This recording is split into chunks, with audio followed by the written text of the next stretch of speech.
A day of fiery testimony. U.S. Attorney General takes the hot seat before the Senate Intelligence Committee as the Russian investigation heats up. Released from a North Korean prison, a U.S. student heads home in a coma. We'll ask what happened to him. And deadly landslides in Bangladesh. Dozens are dead as rescuers search for hundreds of others. Hello, I'm Linda Kincaid. Welcome to CNN Today.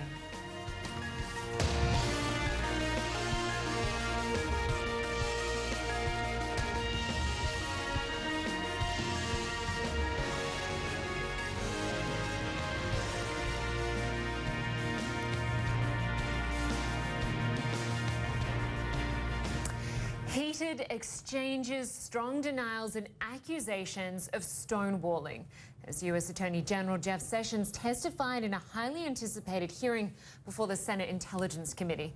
Sessions fielded questions on Russia, James Comey and his private conversations with the president. Brianna Killor has the details.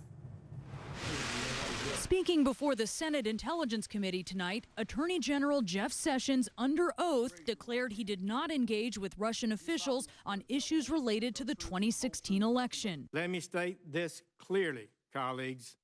I have never met with or had any conversation with any Russians or any foreign officials concerning any type of interference with any campaign or election. His defense? Go on offense. I was your colleague in this body for 20 years, at least some of you, and and the suggestion that I participated in any collusion, that I was aware of any collusion with the Russian government to hurt this country, which I have served with honor for 35 years, or to undermine the integrity of our democratic process, is an appalling and detestable lie. Sessions met twice with Russian Ambassador Sergei Kislyak in 2016, meetings he did not properly disclose during his confirmation, and may have had another encounter following a Trump foreign policy speech at a Washington hotel. I did not have any private meetings, nor do I recall any conversations with any Russian officials at the Mayflower Hotel. I did not attend any meetings at that event. When pressed, he said a meeting may have occurred, but he doesn't remember it. To the best of your memory, you had no conversation with Ambassador Kislyak at that meeting? I don't recall it, Senator Warner. I guess I could say that I possibly had a meeting, but I still do not recall it. The hearing was at times contentious. You're not answering questions. You're impeding this investigation. With Sessions refusing to answer questions about private conversations he had with President Trump, citing an unspecified Department of Justice protocol. Mr. Chairman, I'm not able to comment on conversations with high officials within the White House. The president has not exerted executive privilege as administration officials testify, but Sessions effectively answered questions as if he had. I am protecting the right of the president to assert it if he chooses. And sparring with Democrats over matters involving his recusal in investigations into the Trump campaign and the firing of FBI Director James Comey. Mr. Comey said that there were matters with respect to the recusal that were problematic and he couldn't talk about them. What are they? Why don't you tell me? There are none, Senator Wyden. There are none. I can tell you that for absolute certainty. Some Republicans backed Sessions up, stressing it was an event attended by many people. The Trump campaign did not determine or approve the invitation list. Arkansas Republican Tom Cotton taking a colorful tack. Have you ever, in any of these fantastical situations, heard of a plot line so ridiculous that a sitting United States senator and an ambassador of a foreign government colluded at an open setting with hundreds of other people to pull off the greatest caper in the history of espionage?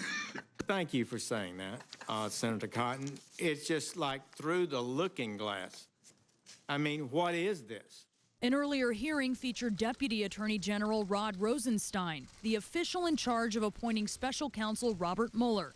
He repeatedly made assurances Mueller is not in danger of being fired, even as a Trump friend has said Mueller is. At this point, have you seen any evidence of good cause for firing of Special Counsel Mueller? No, I have not. As long as I'm in this position, he's not going to be fired without good cause. Well, Sessions frustrated Democratic senators by refusing to answer certain questions, including those related to private conversations with President Donald Trump. Well, let's bring in our Manu Raju with reaction from Capitol Hill. Manu, what sort of things are you hearing there about the fact that Sessions refused to answer so many questions yet didn't evoke executive privilege?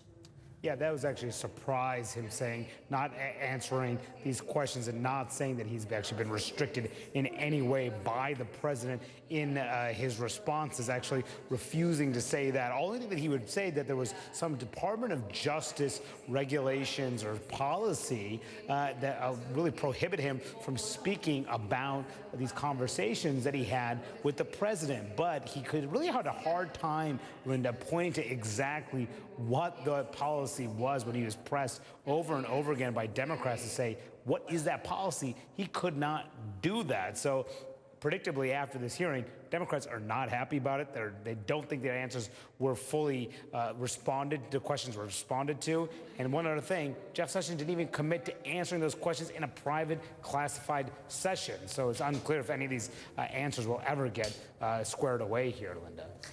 Manu, he did testify under oath during his confirmation hearing for the Attorney General job that he didn't have any meetings with Russians. We know, obviously, it came out later that he had at least 2, possible 3 meetings today, which he was asked about.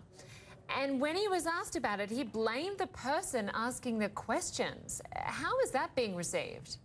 Well, he tried to really push back aggressively, saying that there was nothing untoward with these meetings that he had with Russian officials, the 2 meetings that he did not disclose initially during his confirmation proceedings. He said there was nothing there, and he says he could not remember if the 3rd meeting occurred with Sergei Kislyak, the Russian ambassador, when he was asked about that.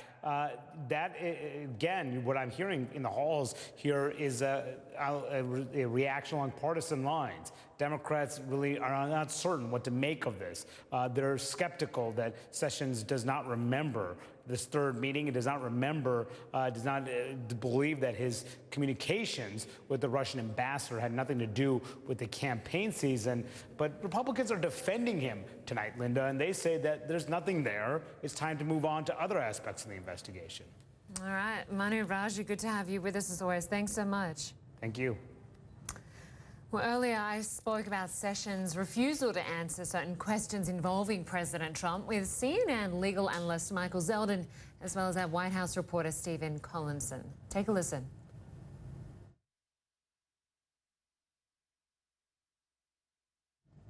The president and the White House, mindful of the political consequences, didn't actually invoke executive privilege. That's the custom by which the president's conversations with his senior advisors are protected from being revealed to Congress, another branch of government. But Sessions was able to say that he believed those conversations with the president did fall under that jurisdiction, so it was able to dodge some of these questions. I think it was intensely frustrating for Democrats who'd gone into this hearing seeking to deepen the White House's woes over the Russia issue, to make some progress, I think, in trying to prove this case that they believe took place, that the president obstructed justice over the firing of the FBI director, James Comey, and in the wider issue of this investigation into whether Russia interfered in the election. So I think that the Attorney General was able to get out of this hearing without significant political damage to himself or the administration. And I think you could see in the passionate backwards and forwards between the Democratic senators and Sessions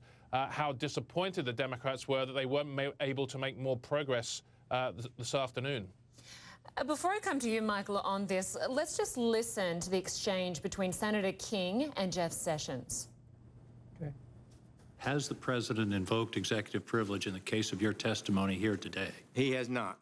Then what is the basis of your refusal to answer these questions? Senator Kaine, the president has a constitutional... I understand that, but the president hasn't asserted it. Well, you said you don't have the power to assert the power of executive privilege, so what is the legal basis for your refusal to answer these questions? I am protecting the right of the president to exert it. I'll assert it if he chooses, and there may be other privileges that could apply in this circumstance. Michael, does he have a legal basis here? Well, not on the basis of executive privilege. Executive privilege has to be asserted by the one who holds the privilege.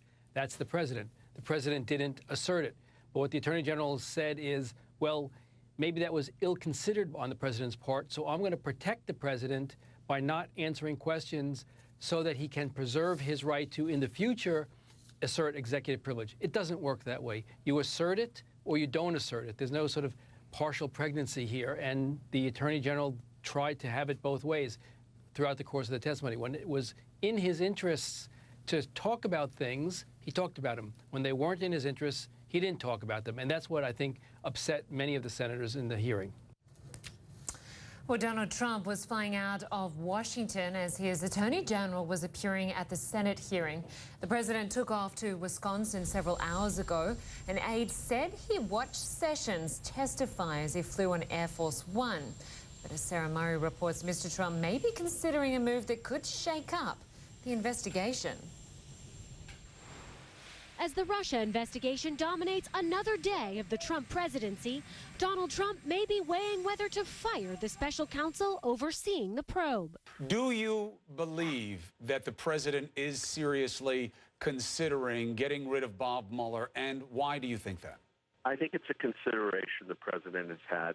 That's at least according to one of Trump's friends, Chris Ruddy, the chief executive of Newsmax Media, who acknowledged he didn't speak with Trump directly about the idea. Another person familiar with Trump's thinking says it's unlikely the president will fire Robert Mueller. No one is recommending that, the source said. Today, Deputy Attorney General Rod Rosenstein testified he would never follow through on an order to fire special counsel Robert Mueller unless there was cause to do so. If President Trump ordered you to fire the special counsel, what would you do? Senator, I'm not going to follow any orders unless I believe those are lawful and appropriate orders. Do you know of any reason for cause to fire Mr. Mueller as of this date? No, I do not, Senator. But while questions about Russia captivated Capitol Hill, with both Attorney General Jeff Sessions and Deputy Attorney General Rod Rosenstein testifying, Trump turned his attention elsewhere. First to Twitter, insisting the focus should be on former Attorney General Loretta Lynch. Trump tweeting, AG Lynch made law enforcement decisions for political purposes, gave Hillary Clinton a free pass and protection, totally illegal. That's after former FBI Director James Comey said Lynch urged him not to call the probe into Hillary Clinton's emails an investigation. It's not clear what law the president believes she violated. Then Trump turned his eye to health care, convening a meeting with GOP senators at the White House and aiming to get everyone on the same page on legislation, suggesting more money may be necessary for a Senate health care bill that's being crafted by Republicans behind closed doors. I really appreciate what you're doing to come out with a bill that's going to be a phenomenal bill for the people of our country. Generous, kind, with heart. That's what I'm saying. And that may be adding additional money into it. And saying he hopes to sign legislation repealing and replacing Obamacare soon. What's your time frame, Mr. President? As soon as we can do it. Thank you very much, everybody. All before taking off for Wisconsin. The Senate's getting ready to do something. Hopefully it'll get done. And staying far from the fray in Washington. Well, a young American convicted of committing hostile acts against North Korea is on his way back to the U.S. But this homecoming may be bittersweet. That story just ahead. Plus, the Philippine Army struggles to drive ISIS fighters from a southern city. We'll have the latest on the battle, which is now in its fourth week.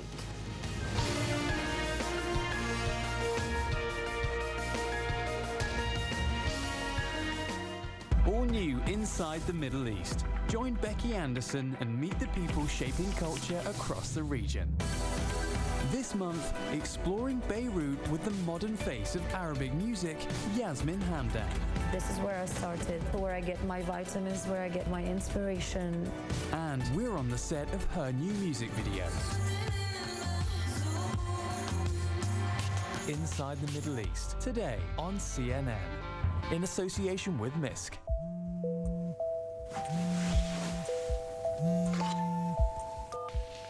Hello? What time's the flight?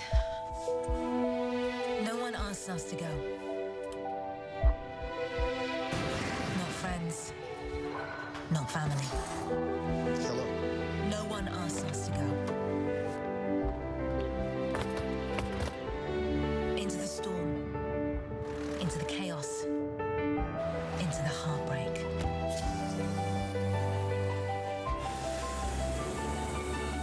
It's the story that drives us forward. Welcome. It's the story that needs to be heard. We have the member. We have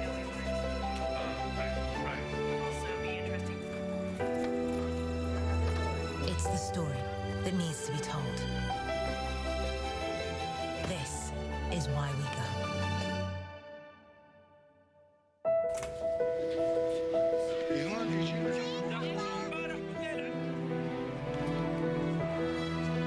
Welcome to the Situation Room. We have breaking news out of Dominique, Greece. Let's go live to CNN senior international correspondent Nimel Bach.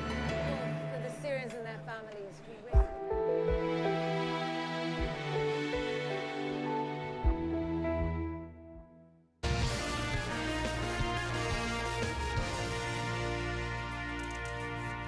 Welcome back to CNN Today. An American student imprisoned in North Korea is being rushed back home to his home state of Ohio. That's according to North Korea. Otto Warmbier contracted botulism and has been in a coma now for more than a year. The 22-year-old was about 17 months into his 15-year sentence. Botulism is a paralyzing nerve toxin, and recovery can take years. According to the Centers for Disease Control, fewer than 5 of every 100 cases are fatal. In a bizarre twist, North Korea released Warmbier on the same day that American Dennis Rodman arrived in the Hermit Kingdom. The eccentric former basketball star is resuming his so-called basketball diplomacy. US officials say Rodman had nothing to do with Warmbier's release. Well, senior diplomatic correspondent Michelle Kaczynski is live for us at the US State Department, and Paula Hancock is for us in Seoul. First to Michelle, North Korea has given its version of events as to how this 22-year-old got into a coma. What is the US saying? They're not saying that much at this point. In fact, today there was one of those somewhat rare press briefings here at the State Department. So they fielded a lot of questions about this, obviously. I mean, this was such a shock to hear that not only was Otto Warmbier suddenly released and coming home, but that he's in a coma, and that the U.S. just found out he's been in a coma for more than a year now. And when the State Department was asked even, you know, what do you think about this? They didn't even want to express any outrage or surprise at this. They just wanted to say that they're grateful he's coming home. They're thankful that he's going to be with his family, which in itself seemed bizarre. But I think that tells you right now how delicate a situation this is. They're still working on the fates of 3 other Americans who are detained in North Korea. But a State Department official did say that they're not so sure, basically, about the North Korea version of events, that he contracted botulism, that he was given a sleeping pill, and then he fell into a coma. They have a lot of questions, obviously, as does everybody else who's hearing this story, and they're not willing at this point to give away a lot of those details of what they do know and they don't know. Right. I'll come back to you in just a sec, Michelle. I just want to go to Paula. Are you hearing anything about how the negotiations took place in order for him to be released? Well, Linda, we have been hearing from State Department official a kind of timeline of what happened. We know that as Washington has no diplomatic ties with Pyongyang, they go through the Swedish embassy when it comes to detain North Koreans or anyone in North Korea who needs to deal with America. And we understand that just last month that finally the Swedish embassy was given permission to go and see Otto Warmbier. They had been asking, and he hadn't been seen in public since March 2016. At that point, the North Koreans asked for a meeting with the United States, and they met with a special envoy, Joseph Yun, in New York. The UN DPRK mission met there, and that's when they found out about the condition of Otto Warmbier. They then organised for doctors and for Joseph Yun as well to go to Pyongyang, and as we know, he has now been medevaced out of the country.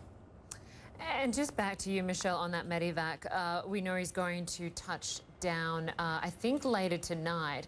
Have you heard from his family since this news came out that he's been in a coma for a year?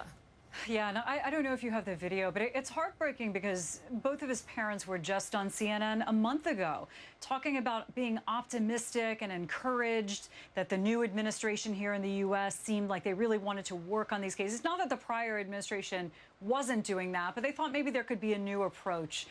So to hear their statement that they released today, it was a paper statement, but they talked about, they confirmed the fact that Otto is in a coma that they had just found out a week ago, and they said they wanted people to know how brutalized and terrorized their family has been by what they called the pariah regime in North Korea.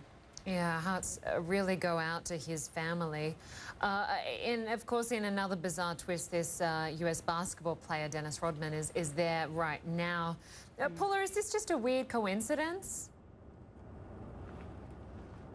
Potentially, yes. I mean, what we're hearing from officials, from U.S. officials, is he's not there as a President Trump envoy. He's not taking any particular message to North Korea. Now, the CNN caught up with him in Beijing at the airport and in Pyongyang and asked him what exactly he was doing. And in Beijing, he said he's not there for the prisoners. That's not his purpose. He's there for sports diplomacy. He wants to work on trying to bring sports back into North Korea. So it is unusual timing. We don't know for sure exactly why he's there. He's expected to be there for about 4 days, according to North Korean officials telling CNN, so potentially Saturday morning leaving Pyongyang. So we really have to see what comes out of that visit. But officially, certainly Washington is saying that he's not there on behalf of Washington. He's there as a private citizen. And Michelle, from the meetings and questions you've heard today, can we expect to hear more from U.S. officials in the coming days over Otto's condition and how these negotiations played out? What are you hearing? Yeah, I think we will. Even today, trying to talk to U.S. officials, you could tell that they wanted to say more, that they realize how not only important but heartbreaking this is, and that they acknowledge that there are so many questions out there. So I think as soon as they can figure out, using their intelligence sources, what information they can get out of North Korea, that they'll be sharing a lot more with that. And I should add, just on the Dennis Rodman question, it is weird timing.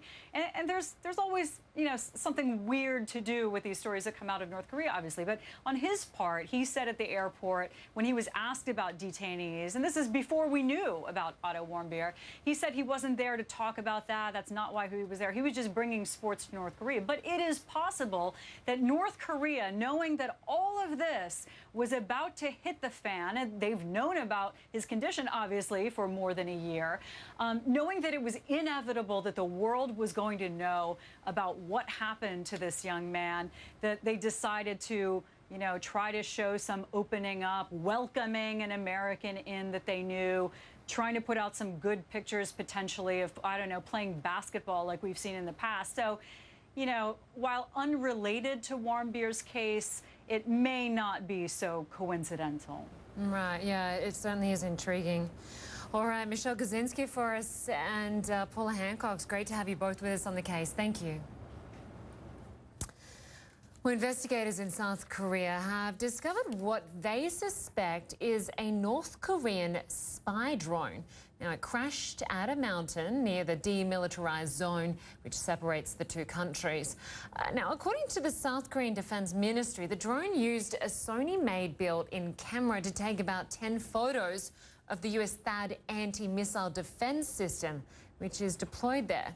The South Korean military says its shape and size is comparable to the North Korean drones, which were found in 2014. In the Philippines, a battle between the military and ISIS fighters in Marawi City is now in its 4th week. Military officials say despite relentless bombing, the army is struggling to free the city from the Islamist fighters' grip. Now, this video just in from an ISIS outlet shows some of this fighting. A military spokesman saying progress is slow because the rebels have hunkered down in built-up neighborhoods, many of them with civilians they've taken as human shields. Hundreds of civilians are trapped in that town. Well, David Santos of CNN Philippines is tracking the latest developments in the fight against ISIS there. He joins us now live for Iligan City.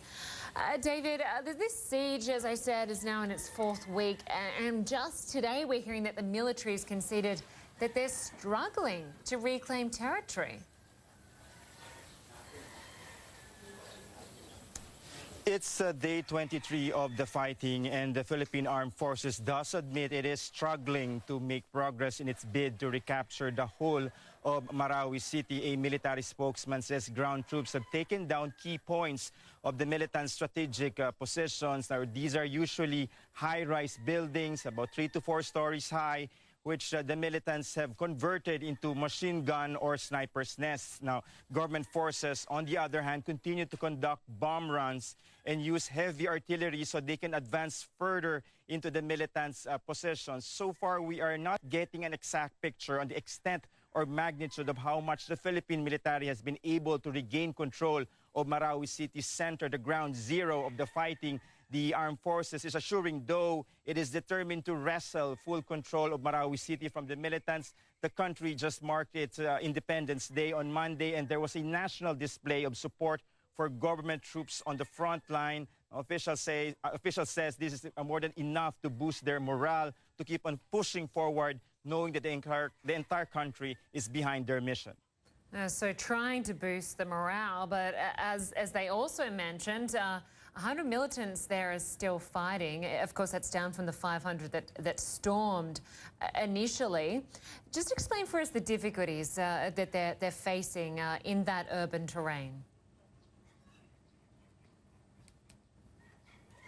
The military is now saying they are keeping a close watch on what they say could somehow worsen their efforts to recapture Marawi City. They are monitoring reports that other armed groups sympathetic to the cause of the Abu Sayyaf and Mountain militants have managed to slip into the battle zone. Now, these kind of reinforcement, the military says, could cause the fighting to drag on further.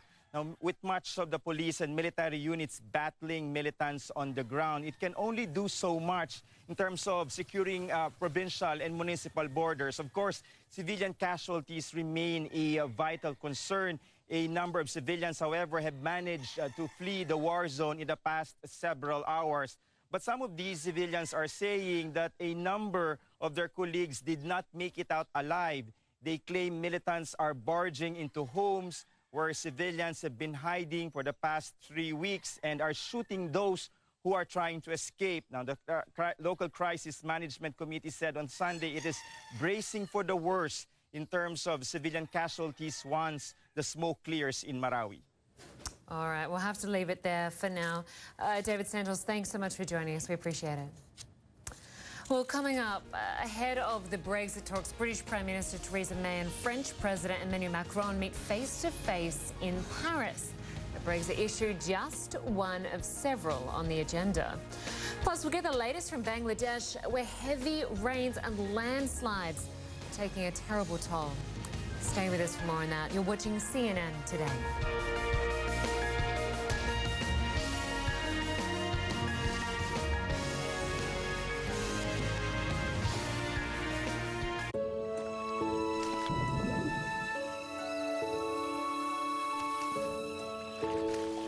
The fish are eating, so should you, anak. Thank you. You're welcome, anak. What does anak mean? It means my child.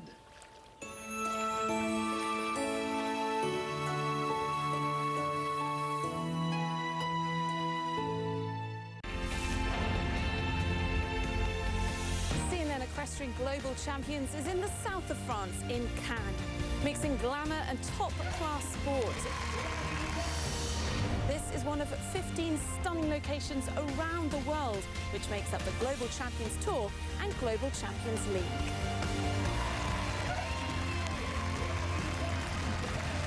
CNN Equestrian Global Champions. Saturday on CNN.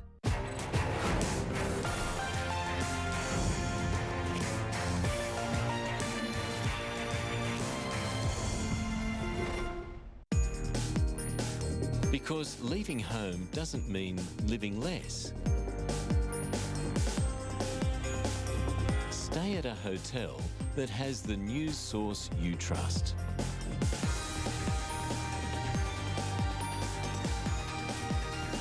Stay at a CNN partner hotel.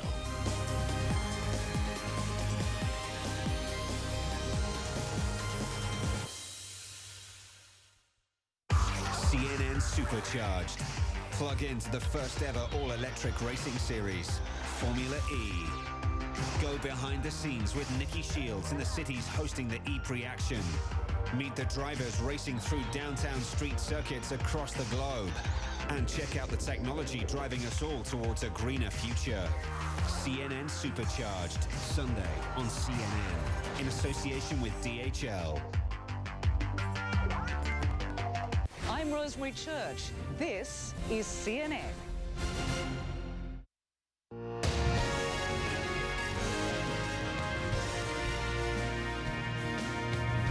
Hello and welcome back to CNN Today. I'm Linda Kincaid. Let's get you straight to our top stories. U.S. Attorney General Jeff Sessions strongly denied accusations that he helped or was aware of any collusion with Russia during the 2016 presidential campaign. During his testimony before a Senate Intelligence Committee, Sessions called the claim appalling and a detestable lie. In the coming hours, a U.S. student held in North Korea is expected to land in his home state of Ohio. North Korea says Otto Warmbier is in a coma after contracting botulism. U.S. doctors have yet to confirm that. Warmbier was sentenced to 15 years hard labour last year, but was released on Tuesday after 17 months in detention. Spanish prosecutors are accusing football superstar Cristiano Ronaldo of evading more than $16 million in taxes. They say Ronaldo hid revenue from his image rights from the Spanish treasury over several years. Ronaldo is, of course, the world's highest paid athlete. He earned $93 million in the past year. We're going to have much more on that story coming up in a few minutes. Well, in Paris, a vow from British Prime Minister Theresa May that the timetable for Brexit negotiations will go on as planned and they'll begin next week. May held talks Tuesday with French President Emmanuel Macron. Macron stressing that the European Union's doors will remain open. But he said once talks are underway, it will get more difficult to go back on the Brexit decision. The French and British leaders also discussed a number of other key issues, including security and intelligence sharing. Well, before her meeting in Paris with the French president, Prime Minister Theresa May met in London with the leader of the Democratic Unionist Party. May is asking for the party's support in forming a coalition after losing her parliamentary majority in last week's election. CNN's Issa Suarez reports. It's been a busy day of meetings for Theresa May as the Prime Minister hosted Arlene Foster, the DUP leader. Both leaders trying to thrash out a deal that is expected to be a confidence and supply arrangement, very different from the deal that we saw the Conservatives have with the Liberal Democrats back in 2010. The expectation really is that the DUP will back the Queen's speech, but also future budgets, but they would not have any cabinet positions. They also wouldn't have any veto on key policies. That is what is being said. Of course, critical to that is what will be the DUP's concessions, what will they be calling for. Reports here in British media suggest they want more money, more funding, but we do not know how much they will be asking or where position they will stand on the question of Brexit. In terms of where we are in negotiations, the spokesperson for the DUP has told CNN, I'm quoting her here, that negotiations have been quite positive and they're close to finalising. So it'll be interesting to see whether Theresa May will be prepared to shift some of her Brexit stance, which, if you remember, was very hard Brexit prior to the election, where she said a bad deal was better than no deal at all. Well, today we saw a very different Theresa May as she took to the dispatch box, actually having a joke or two and even laughing at herself. Take a look. Mr. Speaker-elect, on behalf of the whole House, may I congratulate you on your re-election. At least someone got a landslide. Theresa May there was making a reference to John Bercow, who has been re-elected as Speaker of the House of Commons for the third time, clearly mocking herself and her failure to reach really a landslide last week. But what we have seen in the last 24 hours is the Prime Minister trying to put a house together. And we know that she's given a mea culpa of sorts to backbenchers, basically telling them, yeah, I got us into this mess, I'll get us out of it. So House is getting back together, but of course, in order to be any Brexit negotiations, to strengthen her power, it will have to be a very functional House too. Isa Suarez, CNN, London. Well, the death toll is climbing in Bangladesh after heavy rain triggered landslides. Right now, we know at least 133 people have reportedly been killed. 4 of them were members of the army taking part in rescue operations. Tom Sater is with us now for more on the deadly landslides. How is it looking? Can they expect any let-up anytime soon? Well, there's more rain on the way. The problem is, Linda, that this area of Bangladesh and the northeast India has seen significant weeks of flooding and rains because of the monsoon season. We'll break down the numbers for you, but this is interesting to watch now. Typically, we watch the southwest monsoons lift just like the calendar. June 15th is where it's supposed to be right now. It's making progress in the western part of the Indian subcontinent, but if you notice in Bangladesh, it's still far behind. So along this white line is where thunderstorms continue to develop, torrential downpours coming in from the southwest. That's why it's called the southwest monsoon. Just 2 weeks ago, we had Cyclone Mora move into this area, and they lost 8 precious lives. We had about 18,000 homes completely destroyed, the Rohingya refugees. That was in Cox's Bazar, and still more rain is coming down. Now, Dhaka's reporting over 334 millimeters. That's amazing. Chittagong, which was hit hard by the cyclone, another 222. But to give you an idea what this 168, 150 look like, can you imagine this? This is just over the border from 3 districts in southeast Bangladesh that have had to contend with not 1, 2, but numerous landslides. All the areas of brown, they don't look very significant, but when you get in closer, you can just see the extent and the massive landslides. Look at all the hundreds of people up to the top and watching this. Several meters of debris are burying, which we believe is over 130 right now, and the death toll most likely is going to rise. Let me show you the video, and here's more rain on the way as well. This is what's so sad about this. During the middle of the night, while they were sleeping in their homes, death toll is mentioned over 130. They having a tough time getting any heavy machinery in here. Military has been called in. They were clearing debris from some roadsides when a secondary landslide occurred, taking the lives of 2 officers and 2 other soldiers. Authorities in these 3 districts, which is a really hilly area, are just unsure of how many are unaccounted for. They have reported at least 100 are injured, and many of them critical. And with another batch of rain, Linda, moving in, this is going to be a pretty tough go of it. In fact, it's just been week after week after week moving through this area, southeast Bangladesh, coastal Myanmar, up into northeast India. Yeah, Sad really story. tough time for those people. Thanks, Tom. Thanks for the latest on that. Well, still to come after hours of deliberations, still no verdict in the closely watched trial of Bill Cosby, but the jury is asking questions. We'll have the latest from the courthouse in Pennsylvania just ahead. Stay with us for that story. You're watching CNN Today.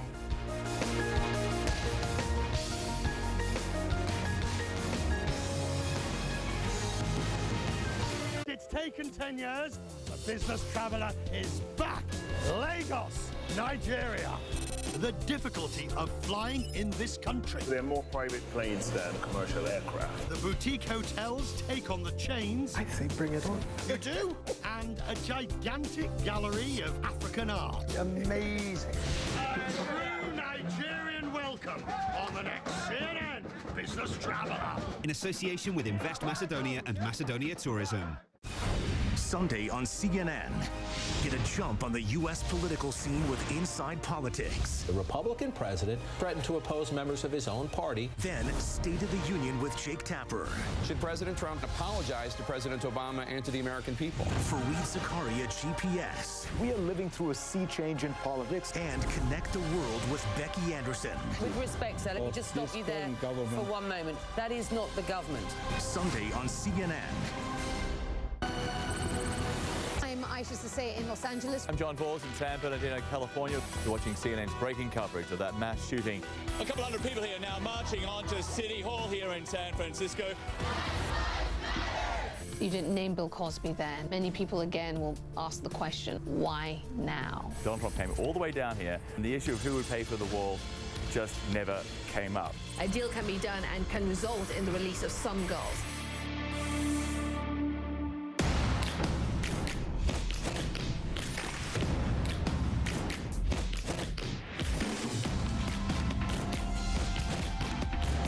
Donald Trump proclaimed America first. Some serious fighting going down. Let's talk about what's motivating this vote. You see what happened in Britain. Do you still think it's what France needs?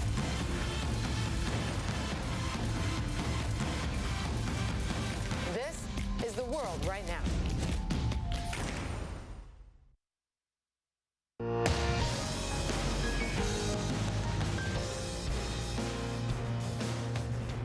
Welcome back. Jurors right now working into the night deliberating the fate of Bill Cosby.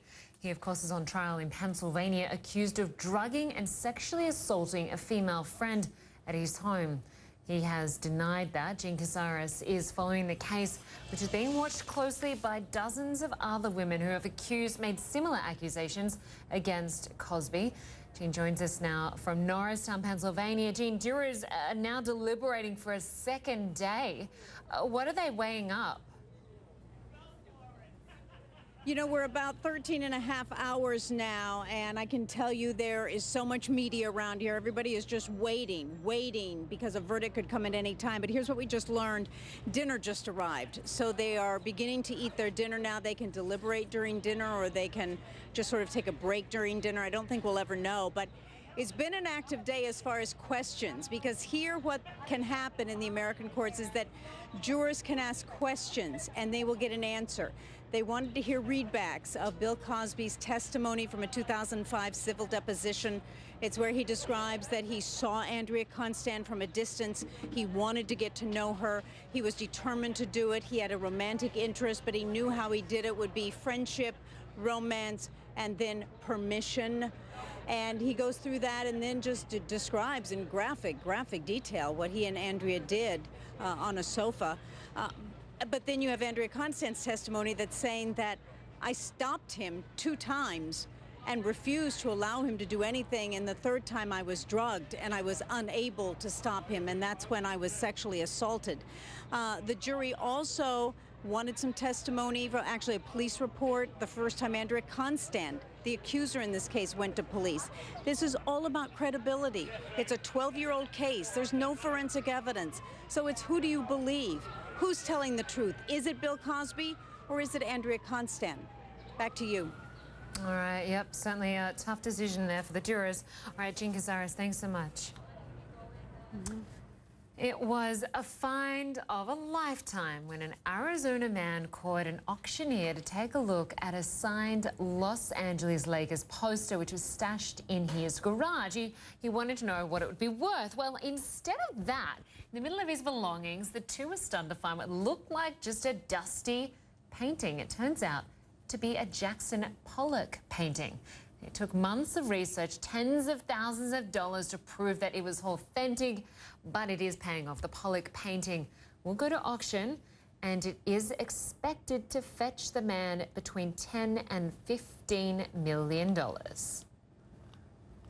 He is due to retire. Not a bad way to retire on that. Thanks so much for watching. I'm Linda Kincaid. Up next, World Sport with Kate Riley. See you next time.